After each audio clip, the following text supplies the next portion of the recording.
Saudações pessoal, bem-vindos de volta ao canal Alcaté dos Livros. Hoje estou trazendo um dos ícones da literatura russa, um autor muito importante para a literatura mundial e conhecido internacionalmente. Então estou trazendo hoje Fyodor Dostoiévski, não sei se é assim que se fala. E vou fazer uma resenha hoje de Noites Brancas, um livro escrito no início da carreira de Dostoiévski. E vamos comentar um pouquinho sobre isso também. Fyodor Mikhailovich Dostoiévski, espero que seja assim que se fala, nasceu em 11 de novembro de 1821, em Moscou. Foi um escritor, filósofo e jornalista no Império Russo. É considerado um dos maiores romancistas e pensadores da história.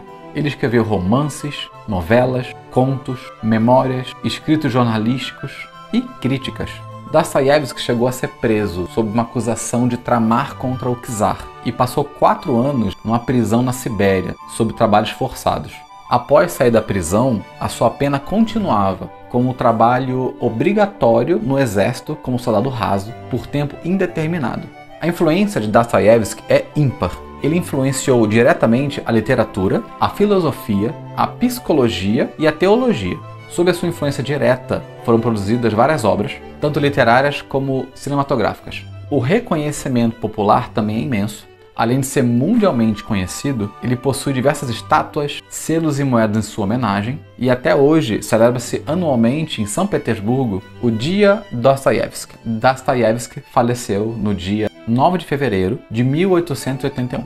Lembrando que não dá para falar da vida inteira de Dostoiévski numa introdução de resenha, precisando de um vídeo longo só para isso. É uma história extensa com muitos acontecimentos, uma vasta produção literária também em consequência de tudo isso.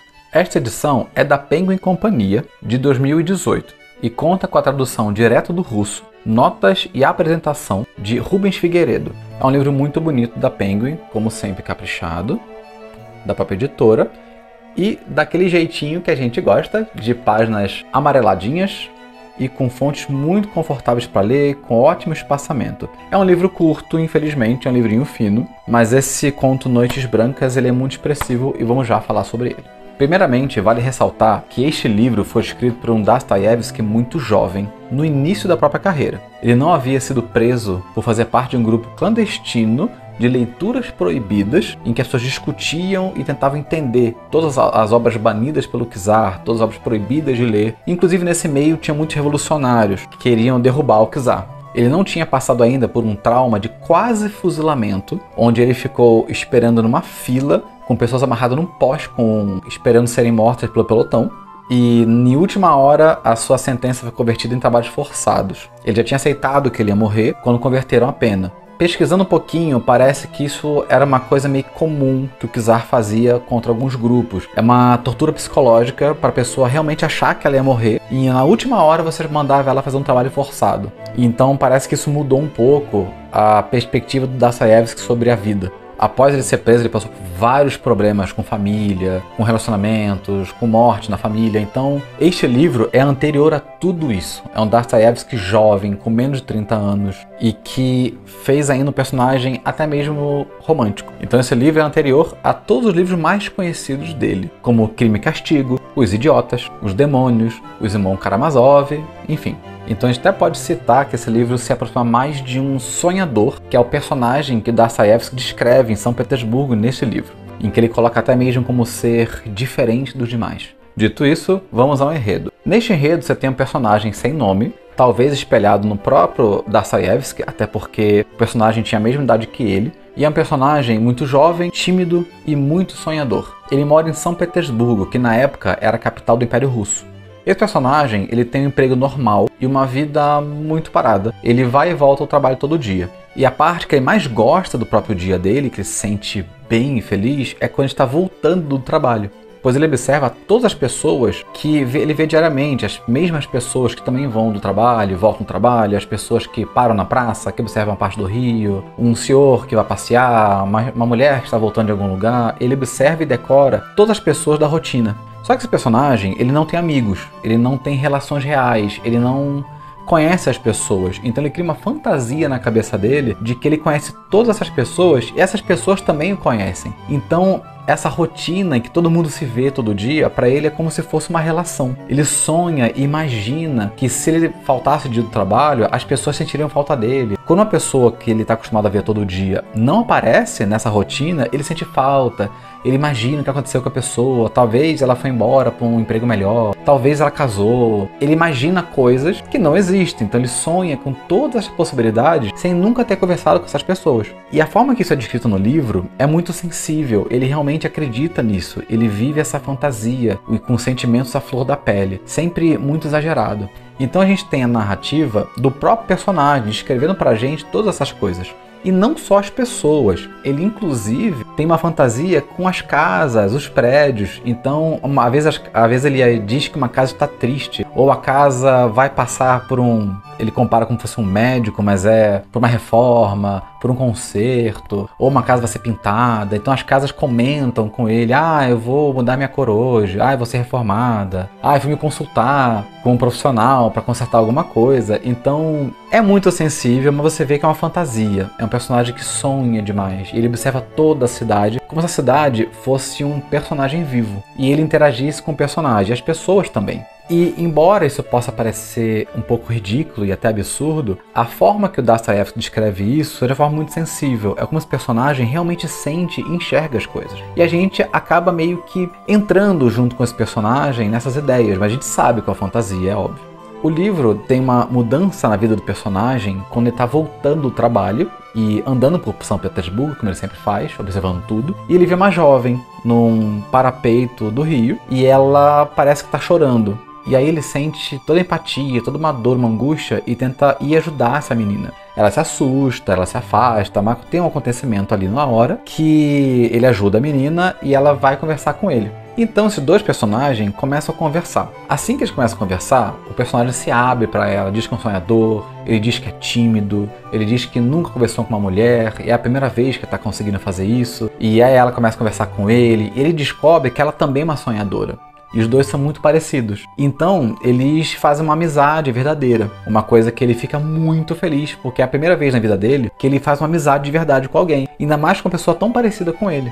E aí o livro começa a ficar intenso. Você vê que ele abre o coração, conta as histórias. Ela abre o coração, conta as histórias dela também. E eles combinam em conversar perto da casa dela, às 10 horas da noite, todo dia. O livro faz esse enredo por 4 noites apenas. Mas são 4 noites que são intensas. E é muito bonito você ler a forma que eles se abrem para o outro e de como eles entendem um ao outro. E você vê que é uma amizade sincera. E não só isso, né? E você não sabe se eles vão ser amantes, você não sabe se eles vão ser apenas grandes amigos. E o livro começa a ir para uma certa direção. A menina se chama Nastenka, não sei se é assim que se fala, e o nome do personagem principal não é revelado. O título Noites Brancas, basicamente, é porque em São Petersburgo ele é muito próximo lá do Polo Norte. Então o que acontece é que em certas épocas do ano, no auge do verão, o sol não se põe completamente. Então ele chega até a parte crepuscular e volta para o céu novamente no outro dia. Então você não anoitece. Nesse caso ele fala noites brancas porque sempre que eles vão se encontrar, o sol não se põe. Então são noites claras, são noites brancas.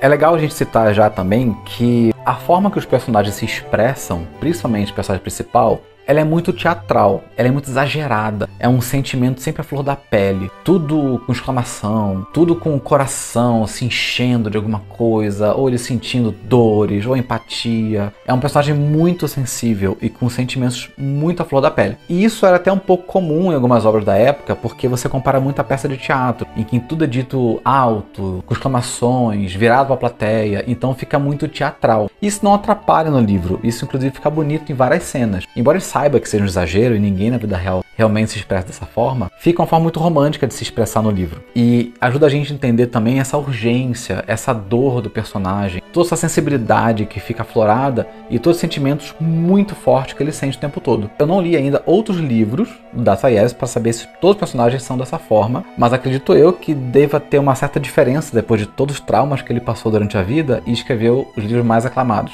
e mais conhecidos atualmente. Aliás, pretendo ter resenha de todos eles aqui no canal futuramente. A história é muito bonita e muito intensa, não por acontecimentos grandiosos, mas tanto pela inocência dos personagens quanto pela intensidade dos sentimentos deles. Eles são muito sinceros.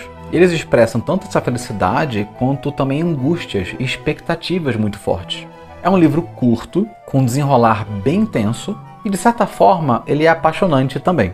E enquanto eu lia este livro, eu criei expectativas sobre os personagens, torcendo para que ficassem juntos, para que algumas coisas acontecessem. Porque, como tudo é muito exagerado e muito intenso, e eles conversam sempre durante a noite se encontrando, a gente torce por eles, inclusive. Porque são duas pessoas muito solitárias, sozinhas no mundo, são dois sonhadores que finalmente se encontraram. É claro que essa parte exagerada da obra de sentimento, ela é proposital. E isso não faz ela perder a graça, pelo contrário, ela dá um toque bem interessante para a obra. E creio que é justamente isso que faz a gente meio que se apaixonar também e torcer pelos personagens. Então, basicamente, o clímax da história são essas 4 noites em que eles começam a conversar e a história se conclui também depois dessas 4 noites. O fechamento da história, eu não vou dar spoiler, mas ele é muito, eu não sei, ele é muito ambíguo. Ele pode ser triste, ao mesmo tempo ele é muito bonito, ele é muito sensível. Então ele também traz um certo drama, mas ao mesmo tempo uma sensibilidade que a gente acha muito bonita. Então toca a gente sente uma certa empatia pelos personagens, então a gente fica mexido. É isso, pessoal. Espero que tenham gostado dessa resenha. É o primeiro livro de Dostoiévski e é o primeiro livro de literatura russa também daqui do canal. Espero que tenham gostado. Deixe nos comentários aqui se vocês já leram outras obras de Dostoiévski e se vocês querem ver também outras resenhas dele por aqui. Como de costume, eu vou deixar aqui embaixo na descrição o link para quem quiser adquirir o livro também. Lembrando que se você comprar pelo link na descrição, você também ajuda o canal, belezinha? Não esquece de deixar aquele joinha, se inscrever no canal, para ajudar o canal a crescer com qualidade. É isso, pessoal. Muito obrigado por ficar até aqui e até o próximo vídeo.